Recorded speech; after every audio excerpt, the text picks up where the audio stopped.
Hello കൂട്ടുകാരെ, എന്റെ പേര് സന ഫാത്തിമ. വിദ്യുതീയ ഇംഗ്ലീഷ് മീഡിയം ഹൈസ്കൂളിലെ വിദ്യാർത്ഥിനിയാണ് ഞാൻ. എന്നാൽ നമുക്കിന്നൊരു കഥ കേട്ടാലോ? പുലി വരുന്നേ പുലി. കൊടും കാടിന്റെ അടിവാരത്തിലാണ് ആ കരിമ്പിൻ തോട്ടം സ്ഥിതി ചെയ്യുന്നത്. താഴച്ചു വളർന്ന നീല കരിമ്പുകൾ കാടു പിടിച്ച് കിടക്കുന്ന തോട്ടം. വൻമലയിൽ നിന്ന് വന്യമൃഗങ്ങൾ പലപ്പോഴും ആ തോട്ടത്തിലേക്ക് ഇറങ്ങി വരാനുമുണ്ടായിരുന്നു. തോക്കി കൈവശമുള്ള പലരും ഇടയ്ക്കിടെ സിംഹത്തെയും പുലികളെയും ഒക്കെ വെടിവെച്ചു വീഴ്ത്തിയിട്ടുണ്ട്. ആ കരിമ്പിൻ തോട്ടത്തിന്റെ അടുത്തുള്ള വീട്ടിൽ പണ്ട് കുസൃതിയായ ഒരു പയ്യനുണ്ടായിരുന്നു, കൊച്ചു ഗോപാലൻ.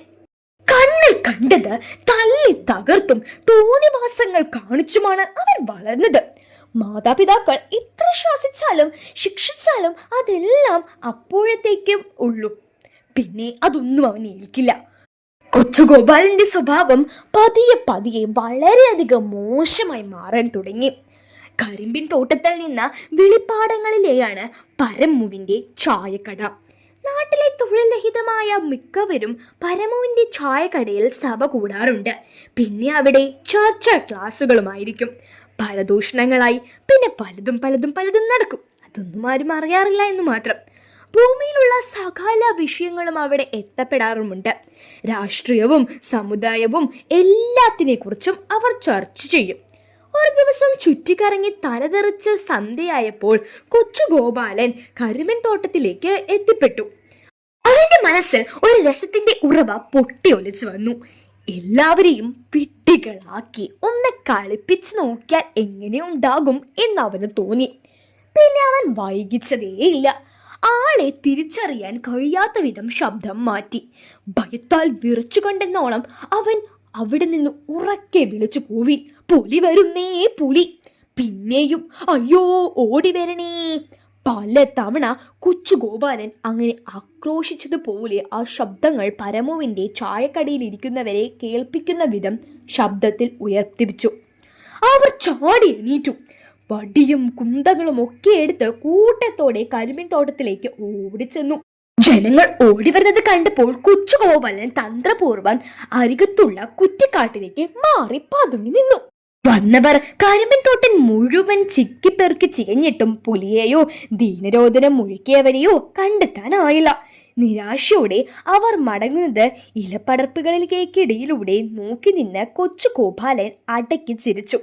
നാട്ടുകാർ ചായക്കടയിൽ തിരിച്ചെത്തിയ സമയം കൃത്യം 2-3 മിനിറ്റിന് ശേഷം കൊച്ചു ഗോപാലൻ വീണ്ടും അലറി, അയ്യോ പുലി വരുന്നേ, ഓടി വരണേ, പുലി വരുന്നേ.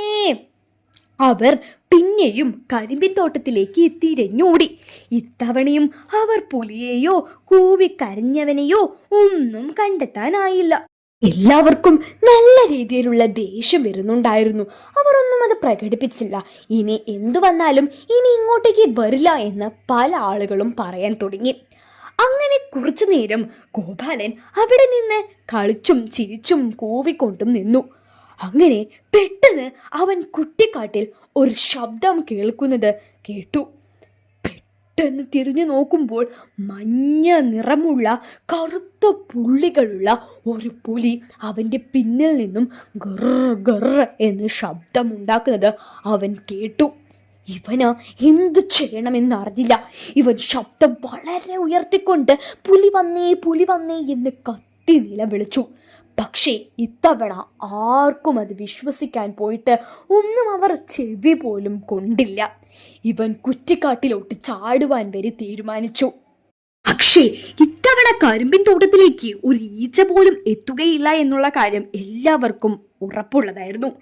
പിന്നെയും ഒന്നുകൂടി നിലവിളിച്ച് അമർത്തിക്കൊണ്ട് അവൻ്റെ ശബ്ദം വളരെ ഇടറിക്കൊണ്ട് കൊച്ചു ഗോപാലൻ ഉയർത്തി വിളിച്ചു, പുലി വരുന്നേ. അതിനു മുമ്പ് ഒരലർച്ചയോടെ പുലി അവൻ്റെ മേൽ ചാടി വീണ് കഴിഞ്ഞിരുന്നു.